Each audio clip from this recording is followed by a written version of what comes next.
Hey everyone, Ryan Sprague here, host of Somewhere in the Skies. If you've ever thought about supporting us, we have great 2 easy options for you right now. If you listen to the show on Apple Podcasts, you can click the subscribe button at the top of your Apple feed. Or you can join our Patreon at patreon.com/somewhereskies. Both of these options give you the same benefits. Early access to the main show, bonus episodes and content, and priority to ask our guests your listener questions. So, to help support Somewhere in the Skies, click that subscribe button on Apple or visit patreon.com/somewhereskies. Thank you so much for your support, and keep looking up.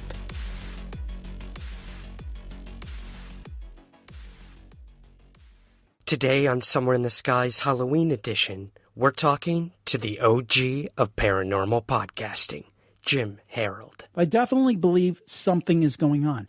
I also believe in the definite existence of an afterlife. What form that is exactly, I don't know. And I hate to say it, but the biggest revelation I've had is I don't know. I thought I had a better handle on things. In 2005, when I started, I kind of had a view of the universe and the world, and I'm like, that's what I think is going on.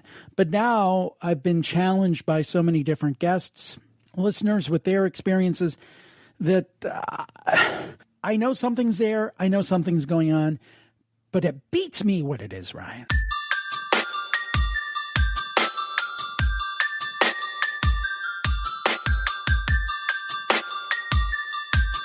This is Somewhere in the Skies with Ryan Sprague.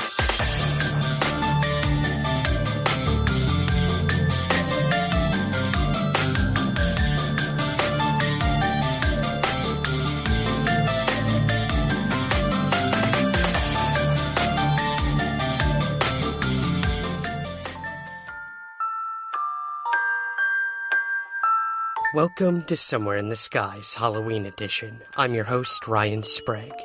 And before we get to this week's very special guest, I have to share this creepy listener story from Andrew.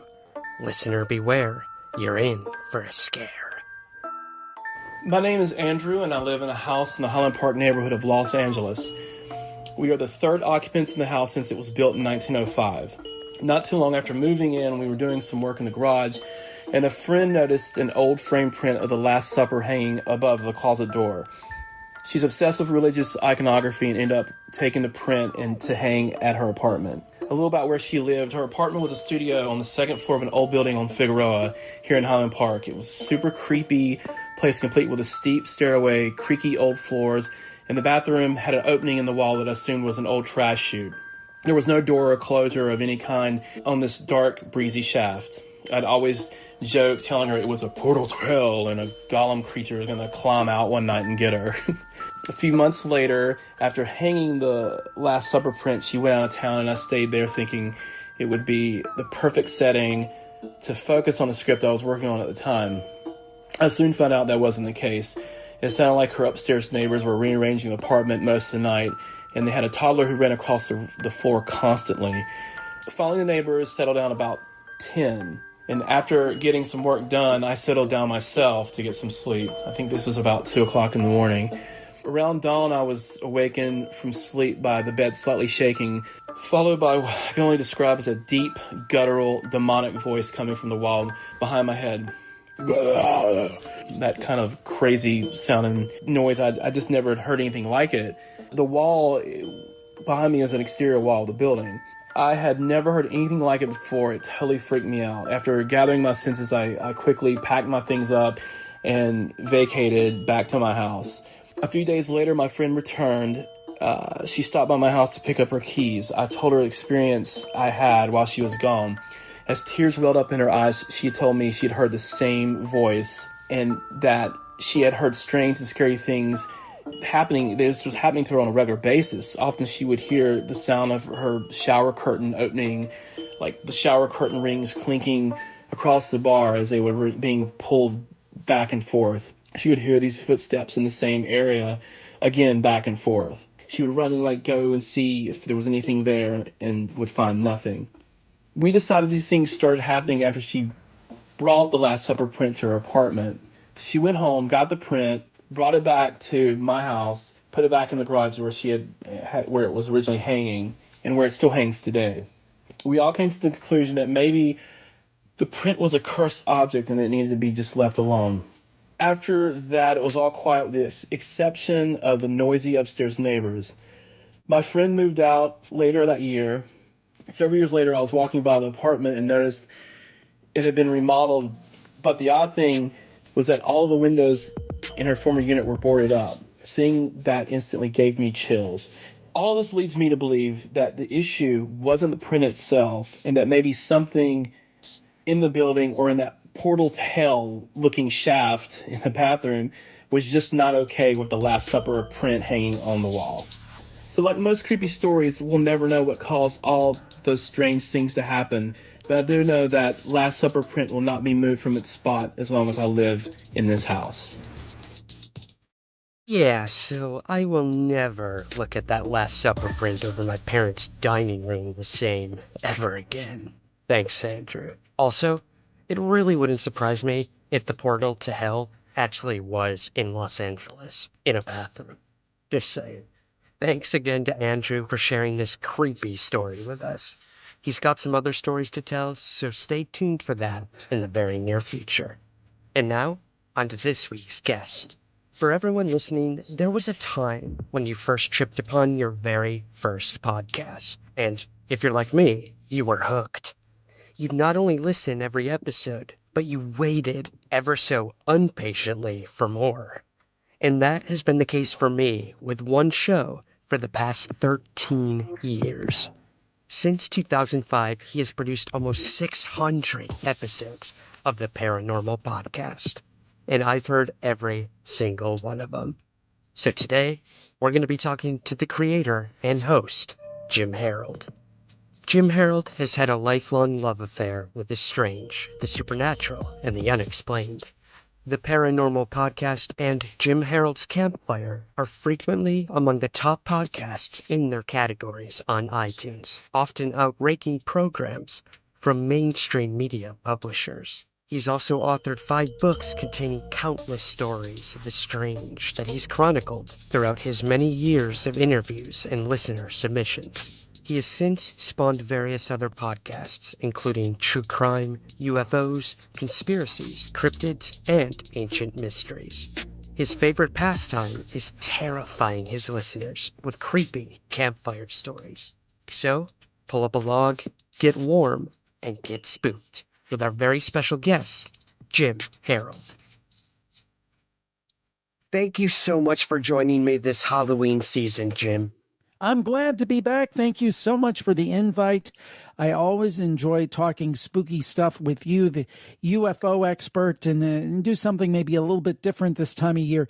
And it's an honor to be on the program. Absolutely, man. This is my favorite time of the year. I mean, I can talk UFOs forever, but this is the stuff I crave and that I want to bring to my audience who might not think about these topics that often, and that's ghosts, supernatural, just the plain spooky. And Jim, your show, it was the first podcast I ever listened to, and I've heard every episode since the very beginning. It was a huge inspiration in both my research and my dive into the world of podcasting. So this is a huge honor for me as well. So I'm happy to have you here, not talking about the mysteries in our skies, but the mysteries that seem to haunt us here on the ground. So yeah, before we get to the stories that I know everyone is here for, I always have to ask first-time guests on Somewhere in the Skies, their origin story. How did you get started in podcasting, and in particular with the paranormal? Let's run through that if you don't mind. Well, I had gone to school for broadcasting, and I ended up, when I graduated, I ended up working in radio, but I ended up working on the business side, the advertising side. And about a dozen years after I started, this is in the mid-2000s, I looked up, I said, my dream, my goal was to be a broadcaster, whether that was as a producer or as on-air talent. That was kind of what my schooling was driving towards.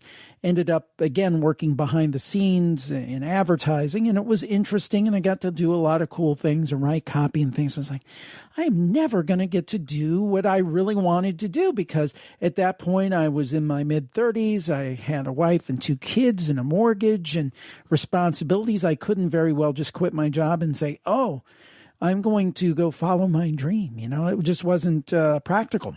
I had heard people like Adam Curry and Leo Laporte, legendary broadcast professionals, doing these things called podcasts. And this is in 2005. And I said, oh, I could never do that. But then I heard some of the homemade ones that people did themselves, like in their basement. And I'm like, well, I might not be able to do what Leo and Adam are doing, but I can do that. And I think I might even be able to do a little bit better. So anyway, just for fun, I decided I was going to start podcasting to kind of scratch my broadcasting itch. And I figured, maybe I'd be lucky if 20 people listened, but heck, that would be 20 people and it'd be a lot of fun. And I said, okay, well, the next thing is, what am I going to podcast on? And Ryan, I kept going back to different interests of mine. I've always been interested in sports, music, politics, but to me, all of that stuff has been done to death. I'm not going to replace, the people who do that sort of thing or add anything to the conversation. But then I thought about it. I thought about all of the times that I went to a bookstore when they still had those, and a library. And the first section I would go to, and it was always too small, was that of unexplained phenomena. And it would be ghosts, cryptids, UFOs. I was fascinated by that stuff, going back to when I was a little kid and watched Leonard Nimoy on In Search Of, and then later on, of course, Art Bell, listening to him on the radio. And I said, you know what? I don't see many podcasts about the paranormal. Now, to me, the paranormal is a very big tent. I include within paranormal cryptids, ghosts, head scratchers, UFOs. So I have a broader definition than most people of that. And I said, there's nothing really out there for podcasts, which were brand new. I mean, nobody knew what they were. Very few people, a few online enthusiasts. There isn't really something here for the paranormal that I would listen to. And I thought, well, I'll start a show and I'll interview these people about the paranormal. In 6 months, I'll have it all figured out. big joke, first mistake. But anyway, I said, well, what could I call it? Okay, well, it's a paranormal and it's a podcast. It's the paranormal and it's a podcast. I'm like, well, I know what I would call it, but I'm sure somebody's got it. I'll call it the Paranormal Podcast. And I look, and lo and behold, nobody has the domain name. Nobody has the name. And I'm like, I'm going to do the Paranormal Podcast. So that's what I did. And it started as a hobby, and more people started listening. And, first couple of years, I would stop and not do a show for a few months and come back. And I kept getting all these people saying, hey, Jim, when's your next show? And then in my day job, I was like beating my head against the wall because I was working for this big radio conglomerate, and I'm trying to get these salespeople to sell digital, internet advertising. And they were like, there's nothing to this stuff. It's not going to last. And I'm trying to evangelize the internet to these people. But yet all these people online want to hear my show. And I'm like, well, wait a minute. I'm beating my head against the wall over here. Over here, people are clamoring. So I started doing the shows really regularly in 2008, rolled out the Campfire in 2009. It kept growing and growing and growing. Eventually it started making a little money. And then in 2012, I went to my wife and I said, what if I quit my full-time job and did this full-time? And to her credit, she didn't throw me out of the house. She said, yeah, I think you should do that. And been doing it for over 6 years now, full time. Thank you so much to my audience. And we do the Paranormal Podcast, the Campfire. I also do a true crime podcast called Jim Harold's Crime Scene, and my plus shows, which are a large part of the way that I make money. But I always steer people to the free content if they've never heard me before. The Paranormal Podcast, which are interviews, very kind of reminiscent of a Coast to Coast AM, to be honest. And then Jim Harold's Campfire, which is a lot of what we're going to talk about today, where real people say, Jim, this strange thing happened to me. Could be a ghost, could be a cryptid, could even be a UFO. But they're true stories, and I really enjoy speaking to people all over their world and sharing their spooky stories. So, I mean, again, I've been listening from the very beginning, and when you started Campfire, I was like, yes, this is what I like. I like to hear from the people having the experiences, giving them a voice. And that's kind of what you did with this. And Campfire has spawned 5 books at this point and a podcast that collectively contain hundreds of ghost and supernatural stories. And I thought today would be a great time, this being the Halloween season, to hear some of your personal favorite stories from the books and the podcast that have really stuck with you throughout the years. So I'm going to let you take the reins here, my friend. And what is like some of the best stories you've come across throughout all of your time collecting these from your listeners and beyond? Well, it's a cliche, but it's like asking somebody who their favorite children are. But the thing is that we always have new great stories, and there's certain tried and true ones I tell, but I'm going to share to start out one that really is like a 10 on the creepy factor. It's not a long story, but it just came in over the last couple of weeks. And it was about this woman called in, and she said, my mom used to work at a psychiatric hospital, and there were patients at different levels who, some were had more freedom and could interact with the staff and chat with the staff and things. And maybe there were people who were a little more severe where, they had to be very, very careful about that kind of thing. But this one patient came down and talked to her mom, who worked at the psychiatric hospital, and the offices, like the cubes and things, were down in the basement of this place. And the patient came, and they were having a conversation, and then the patient seemed disturbed, and the patient said, I have to get out of here. I smell dead skin. And the woman said, okay. And the patient left, and she thought, well, that's very odd. But again, we're dealing with people who have some issues here, so maybe this is just in keeping with that. So she's having lunch or something with her colleagues, and she had been there for a while, but there have been people who have been there, for a much longer time. And the woman recounted this conversation about this woman saying, I smell dead skin. And one of the people that had been there a long time, she said, well, at one time, our office is down in the basement. That used to be the morgue. Of course. And again, you're thinking maybe this woman is going this way because she has some issues. But no, she sensed something. She had it. So it really is very, very strange. And I'll give you one that I call one of my weirdest campfire experiences. Okay. We had a caller maybe 3 weeks ago, and he was telling this story about a dream he had about his grandfather, in that he felt that his grandfather was getting a message to him. And I said, oh, well, that reminds me of a story. And I started to recount a story that a caller had called in several years ago, and I'll just go ahead and tell that story. Sure. The story is that it was a woman who, I believe she was living with her mom at the time. I think she was still a teenager. And she had a dream about her uncle the night before, and her uncle had lost his leg before she was born. So she always knew him to have, the one leg was gone and he had the other leg. He was in some kind of car accident or something. She had this very vivid dream of him walking across a field dressed up, I think in a suit, and he was smiling and he had both legs, and he was walking, and he looked back at her point of view and waved in the dream. So the next morning, she tells a story to her mom. While they're talking, the phone rings, and they pick it up, and it's someone calling another family member to say he had died the night before. So that's a pretty stunning story in and of itself. And this story that this gentleman told me, I think his name is Saul, told me on the show just a couple of weeks ago, was very similar to that. I said, I said, Saul, this reminds me of this story. I said, and I started to tell the story about this gentleman who passed away with the one leg.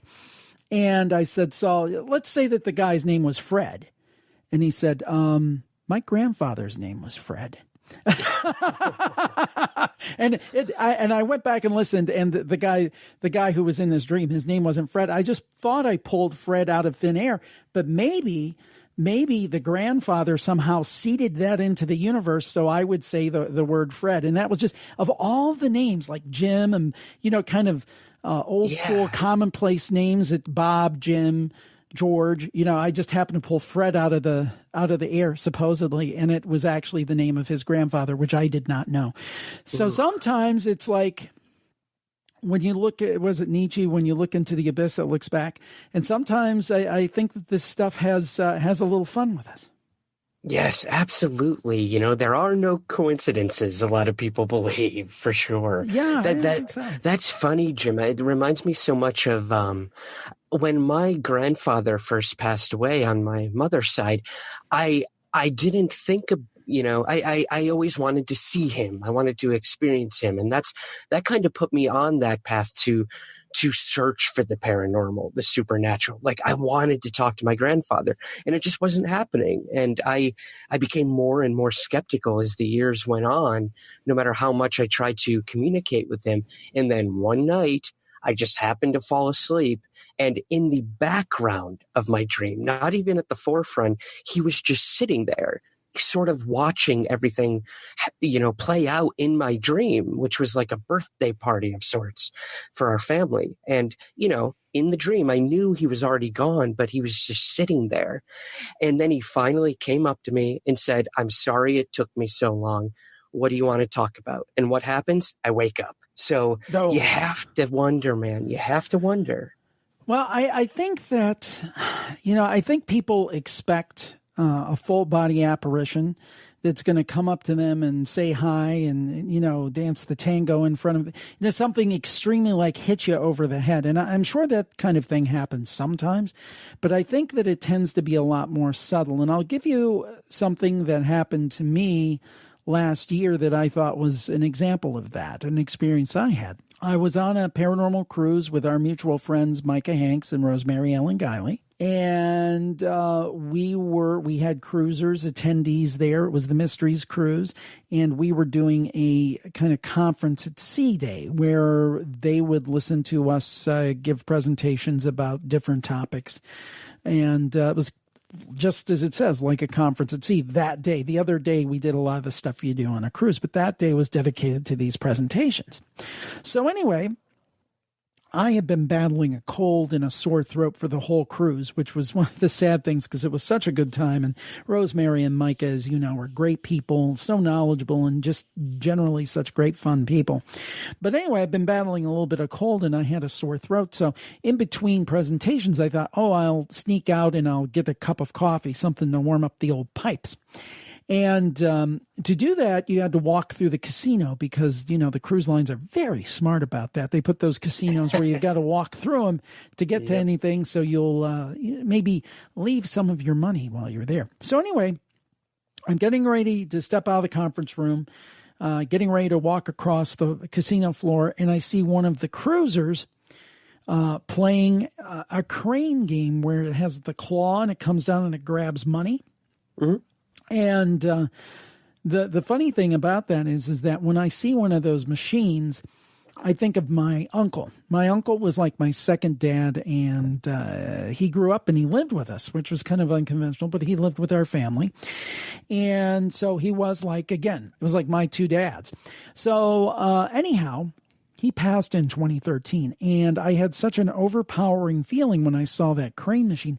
Oh my gosh, I wish my uncle were here because he loved those machines. He used to go to, and he didn't ever played one in a casino, but he would always play them when you come out of the big box stores and they have them there, and you drop in your money and you try to win a 99-cent stuffed animal. And he would drop $10 trying to win that 99-cent stuffed animal. So he always loved these things. I say, man, I wish that he could be here. He would love that so much.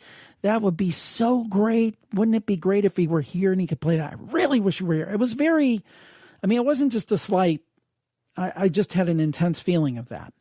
And just then, as I was thinking that, and this gentleman, the cruiser, was playing the clock game, a woman walks up next to him, just to the side of him. She cups her hand to her mouth and she says, John. Guess what my uncle's name was? Oh, God. And again, Ryan, along the idea of there are no coincidence. Now, is it possible? And I think she was looking for her husband. But the point is that what are the chances that I'd be coming out of that conference room at that time? The guy would be playing the crane machine at that time. I'd have that thought at that time. And then her husband would go missing with the same name at the same time, and she would happen to say it. If it had been 30 seconds earlier, 30 seconds later, I wouldn't have heard it. Exactly. I mean, to me, that was my uncle in a very indirect way saying, hey, thanks for thinking of me. I'm still around, still care for you, still looking out for you. I believe that. I do too, and I'm sure, so many of the stories throughout the years that you've heard, that is the case. I mean, that sometimes that's all it takes is just a coincidence of some sort from someone here on this earthly plane to bring that through. And I've always found that very interesting as well, as, all these ghost hunters out there on television and whatnot. They're in these houses and they've got their gadgets and they're asking these spirits, these supposed spirits, move this pencil or, knock once. And I always think to myself, Jim, how condescending is it that these people are on the other side and they finally found some way to tap in and talk to us, possibly communicate, and we ask them to move a pencil. I just can't imagine being on their end and being like, seriously, I could probably, knock down a whole wall in this place if I wanted to. Right. Well, the thing is that, again, I'm not anti-ghost hunters and the people that do the TV shows, but people, and sometimes, if the uninitiated or people who aren't familiar with me want to interview me or something, it's like, oh, you're a ghost hunter. It's like, no, I'm not. I mean, to me, I consider myself like an old school sportscaster was. I mean, no, probably 75% of sportscasters played the sport that they cover. If you turn on NFL football, most of the sportscasters are going to be former football players. But there was a time, and there's still some, but there was a time where there were people who were professional sportscasters and they just covered the sport. And I think that was good in a way because they kind of able to look at things a little bit arm's length. And that's why, and I've had opportunities, but I've never really wanted to become a quote ghost hunter or a paranormal investigator. Have I been on a couple of really kind of light investigations? Yes. But for the most part, I think my greatest value is being a chronicler of the stories to facilitate people who are investigators and researchers to get their information out. Just for me, I think that is the best place to be, is someone who is more of a facilitator than an active participant. Doesn't mean I don't believe in it, and doesn't mean that I belittle what these people do, because I think it could be very good in some cases, but it's not for me. I'm more into chronicling stories. And the thing about it, Ryan, is when we talk about people who call Campfire, they have no skin in the game, as it were. They're not going to make any money from it. They're not going to get super famous because it's a popular podcast. But let's face it, it's not The Tonight Show.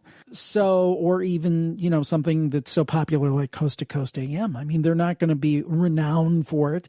They're doing it, I believe this for the most part, because something strange happened to them and they want to share it. And I think they enjoy the community and the ability to share their story in kind of, and I hate this word, but a safe space, in a place where they're not going to be critiqued and made fun of, and that other people have experienced some things. I will put a little plug in for my virtual Campfire Facebook group, which takes that same approach as the show.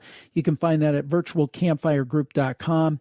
and we have several great moderators there. So we really police it to make sure people maintain a positive outlook, no spammers. And we're mostly successful with that 98% of the time. And people come and tell their stories there. And that's the kind of community I want to create, where just a person says, and I say this, I don't mean to cast aspersions, but there's people who say, I meet with the aliens every third Thursday of the month. And that's really not, for the most part, our storytellers. Most of our storytellers are people like, maybe I have these things happen to me every once in a while. And some people say, I've never had anything weird happen to me, but there was this one time. And I love talking to those people about their one time, because to me, those are really powerful. When they said, this stuff doesn't happen to me, but this did. And everyone seems to have a story to tell, whether it's cryptids, UFOs, ghosts, any of this.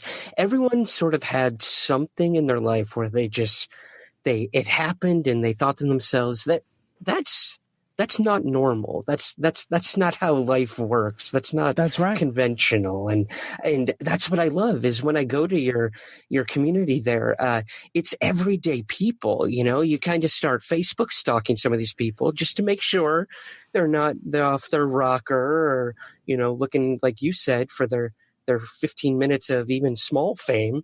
And they're teachers, they're scientists, they're law enforcement. Yep. And it's amazing. It's amazing to know that these kind of people, pillars of the community or highly respected, are having these experiences. It's no longer these days of cliches that you have to be crazy to have a supernatural or ufological experience. That's right. I love that. Actually, I love that. Actually, you just reminded me of a great story, which almost seems like a Men in Black kind of thing, or kind of straying into that area. This was a law enforcement officer out west. He was working. I think he became plainclothes detective, but at that time I believe he was a patrolman. And they got a call that there was a wild man who was jumping off of an overpass, and he was running around naked and just acting almost like a feral person. And they got there and they found the guy, and this guy was he was wild, almost like a wild animal. And they were trying to subdue him, and going to be a little disgusting here, but he defecated himself and all these horrible things. And they finally get him subdued, and they're going to take him into the car. And a state trooper pulls up because it's like a highway over by where this is at. And they usually they know each other. The state patrol will know the local cops and vice versa, and they have a good working relationship. But this patrolman had never seen him before. And the state patrol says, well, we've got this one. We'll take him. So they take him, and they start to take over. And, the state patrol guy, again, he didn't know him. He was kind of surly. I thought that's unusual. These state trooper guys are usually really nice. And then an ambulance comes, and they take this guy away. And the officer, the patrolman, notes all of this, right? And he notes the trooper car number and also the number of the emergency. And he gets back and he's telling people about this wild guy who is, he's like feral, and he's, disgustingly, having bathroom issues and all of this. It's just a kind of really bizarre call. And I said, do you know a certain state trooper by the name of so-and-so? And he asked everybody there that's been there, was like, we don't know him. And they checked the car number. There's no such number. Then he's like, well, he calls dispatch and he says, well, I've got the ambulance number here that took this guy. It's such and such company. It's such and such ambulance number. No, they don't have such an ambulance number. So who took that guy and why? Did he get loose from some government experiment? I mean, what? I don't want to know. I'm glad that didn't happen to me. I can tell you. Well, the thing is that the weird thing is about that are the missing ambulance numbers in the state patrol car. Yeah. I mean, that to me, that's even weirder than the feral guy, because somebody could have mental issues. There's a lot of explanations for strange behavior. I mean, all you got to do is watch, my wife watches that Live PD, which I can't get into. It's too depressing, but she'll watch it and you'll see some of these poor people, and some of them have mental issues and they'll think all kinds of things. So you can almost see an individual having issues and just acting in a very inappropriate and strange way. But the fact that he was picked up by cars that supposedly, from authorities that don't exist. Yeah. It's like, okay, is this some kind of cover for something? That's where my mind went to. But sometimes I can be a little conspiratorial. Not at all, my friend. I've come across encounters that people have had where they get lost up on a mountain. It's thick fog. They don't know where they're going. They find a house to get directions. They get the directions. They leave, but they get lost again. So they come back and the house is gone. Just gone. Yeah. So you do have to wonder. You really do. Well, Jim, are there any stories you've come across in all of your time doing this where you didn't want to touch it? It was just a bit too much, where you thought maybe your reality as it is would be shifted too much and you just had to step away and be like, okay, I've been doing this for this long, but this is it. This is the one where I'm like, okay, I don't want to know anything like that really stick out to you? Not really. I mean, I'm still a little dicey, and people would say that maybe it's an overreaction, but anything that gets into like Satanism or anything like that, I would steer clear of that. But I've not really had much of that or anything like that. I mean, some people think that's superstitious, and they talk about the satanic panic and things like that. But that's still kind of my personal line of demarcation that I wouldn't get into. But there's not really been a lot. Now, there have been stories where, if they are true, that it would change your perception of reality and really bend your mind. And I'll tell you one of my favorite ones. And I may have told this story to you before, Ryan, but it was really there's a category I have on the show is really my favorite category. And the last story kind of fits into it. It's the head scratcher. It's not necessarily a ghost. It's not necessarily something that we can quantify, but it's just kind of what you said earlier. The universe doesn't seem quite right. It doesn't quite make sense. And this one really doesn't make sense. And it's called the Roadhouse Saloon. Have you heard the Roadhouse Saloon before? I believe I heard it on your show, but please introduce my listeners to it. All right. Well, here you go. Well, this is from T.I., and this is my all-time favorite campfire story. She was up in Wisconsin, and her and a friend one evening went to see a band. And they closed down the place, her and her friend Bob. So anyway, they were talking to the band because I believe T.I. is a singer, and they were talking about future gigs and different stuff like that. So they closed down the place, and the place was closed. And they were heading back home, and they had about an hour to go. And about halfway there, T.I. tells Bob, I've got to go to the restroom, answer nature's call. And he says, well, there's always the bushes. And she said, no, just drive fast. So anyway, they go a little bit along this kind of rural area, and they come upon this roadhouse, this bar. And now is the place open, it appears to be hopping. There's cars in the parking lot. There's neon signs on, and they're like, hey, here we go. I don't know why it would be open this late, but let's not look a gift horse in the mouth. Let's get in there and, and look around and answer the call of nature and so forth. And Bob says, I'm really glad we came here because I'm an artist, and I heard about this great mural they have here, and I've always wanted to see it. So it kind of works out. So anyway, they go in. T.I. goes to the restroom. Bob gets a couple of beers. She comes back, and they said it's just the people are kind of weird. They're not really talking a lot. They seem to be in their own little world. They notice that there is the mural on the wall. Like they thought it's like an Old West scene, like you would have seen in the old Western movies. And it was interesting because they noticed that the people in the mural were actually physically in the bar, like the kind of young, good-looking bartender was in the mural. And then there's a couple ladies sitting at the bar, and they're in the mural. And there's a couple guys sitting over at a table, and they're in the mural, and they just started talking and said, well, these must be regulars. And when the artist made the mural, they just kind of were paying homage to these people, and that's why. Right. So suddenly, there's a jukebox, and it's an old school jukebox that plays actual vinyl. And somebody puts on Chubby Checker's Let's Twist Again. And this guy comes up to T.I. and asks her to dance. Now, T.I. wasn't too crazy about this. She said this guy had gnarly kind of brown teeth, and just she did not want to dance. Now, she said she happens to use a cane, and in this case, she was glad she had, because she just showed him the cane and said, well, I don't really dance a lot. And she said she was glad in that case she had the cane to kind of use it to get out of that. Mm-hmm. And I'll come back in this story later. And it was just kind of an overall weird vibe. So they're sitting there talking, and they're looking at this mural again, and they notice where the swinging doors are, there's like two misty figures almost in the doorway, and they hadn't noticed that before. They talk a little more. They look again, and these figures are a little more defined and like a Polaroid picture, like they're developing into the picture. And they notice one is taller and one is shorter, and then it develops a little more, and it appears to be a woman and a much taller man.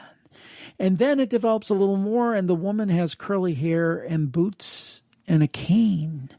And T.I. has curly hair, boots, and a cane. And then the taller man is Bob, who appears to be developing in the picture at the same time. And they say, let's get out of here. So anyway, they get up to go. The people are like beckoning back at them, like motioning, come back, come back. T.I. says they closed the door. The minute they closed the door, everything went dark, like it had been closed, never opened. Neon signs go out, everything. They look back in the parking lot. There is a single car, Bob's car, no other cars. They peel out and leave. And that's not the end of the story, though, because T.I. is a much braver soul than I am. So she and a friend go back a couple of nights later. She said she wasn't brave enough to go back, though, at 3 o'clock in the morning. She made it a little bit earlier, early in the evening. There's a woman behind the bar, bartending. T.I. says, I was here a couple nights ago. He said, where's that good-looking young guy who was the bartender? Woman says, there's no good-looking young guy. The only bartenders here are me and my elderly father. And then T.I. notices there is a jukebox. She looks.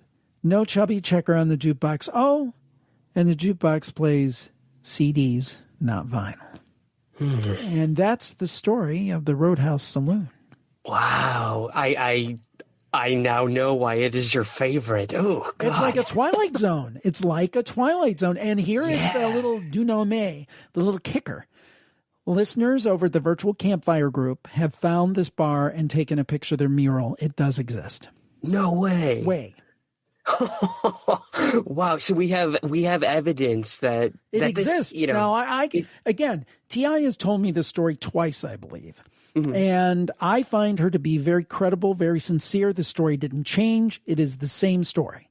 So as far as I know, it is the truth. And the only independent evidence we've found corroborates it.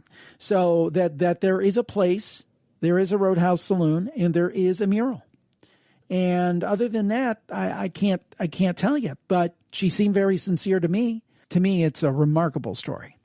Yes, it reminds me, of The Shining, or these cases of like time warps almost. Like we're reliving almost like a scene playing out.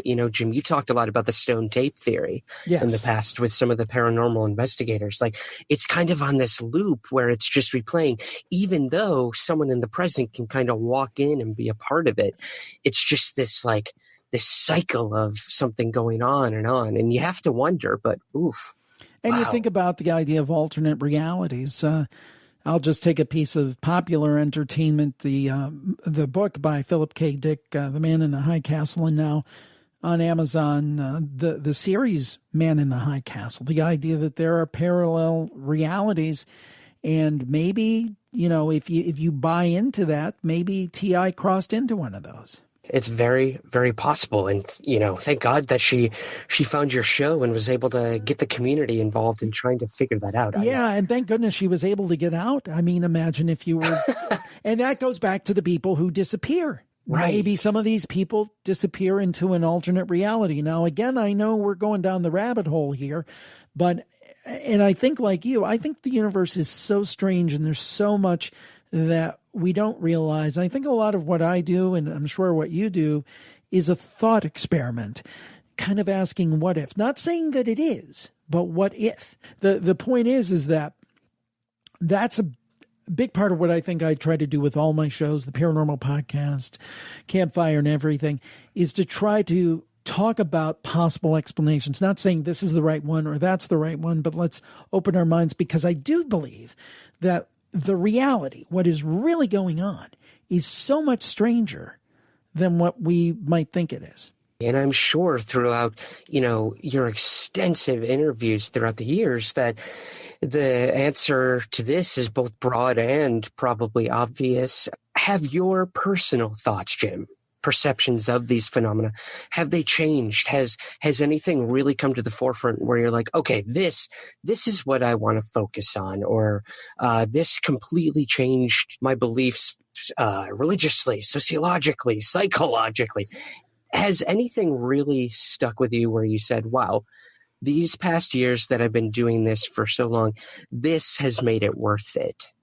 Well, I'm more convinced than ever that the strictly materialist view that we're just physical bodies and so much brain matter, and that's it, and we die, and there's nothing else that happens. That's really, I did not really believe that before, and I believe it even less now. I think there is so much more to us and to the universe than just the materialistic point of view. And to be clear, when I say materialistic, I don't mean materialism. I mean materialistic in that, everything can be weighed on a scale or measured in a test tube. I think, to me, that's out of the window. I'm a huge fan of science, and I never want people to think I'm a disrespecter of science. What we're doing now would have been impossible 15 years ago. But now, thanks to science, it is. I definitely believe something is going on. I also believe in the definite existence of an afterlife. What form that is exactly, I don't know. And I hate to say it, but the biggest revelation I've had is I don't know.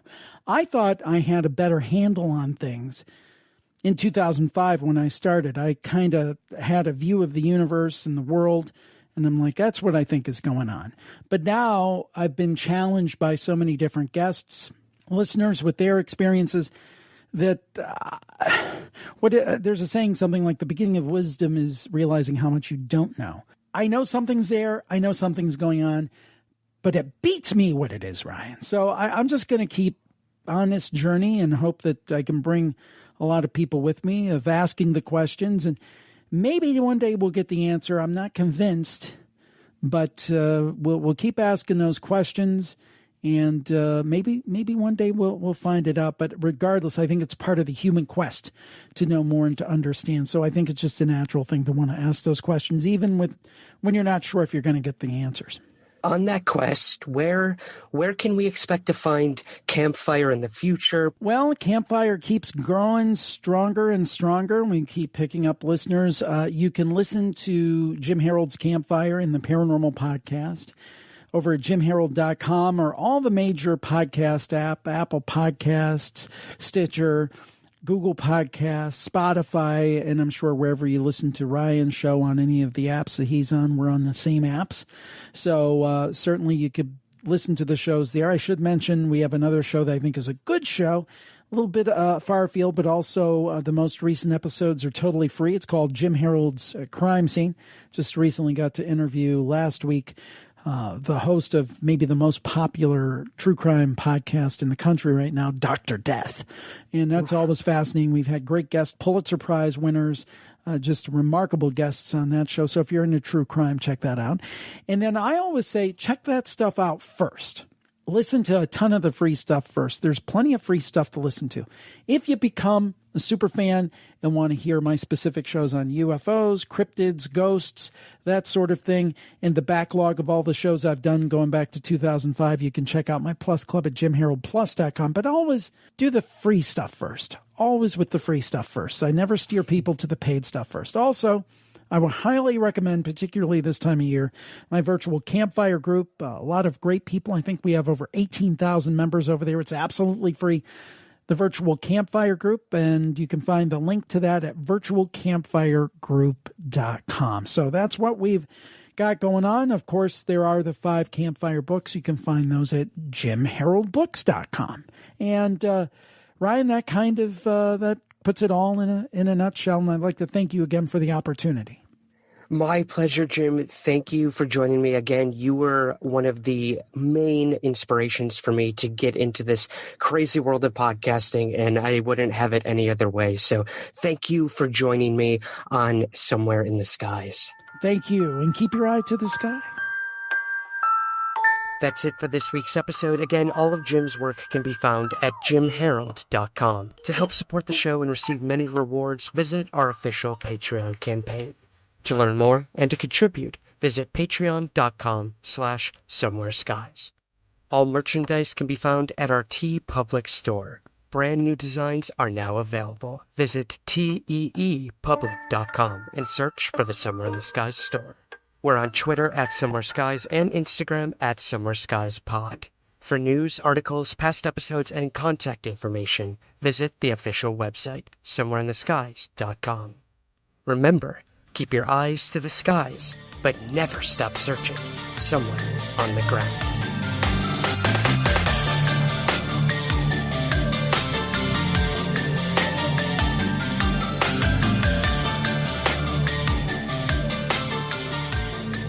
The Somewhere in the Skies podcast is part of the LIONSGATE Sound Network. Please take a moment to rate and review the show on Apple Podcasts, Spotify, or wherever possible. Thank you for listening.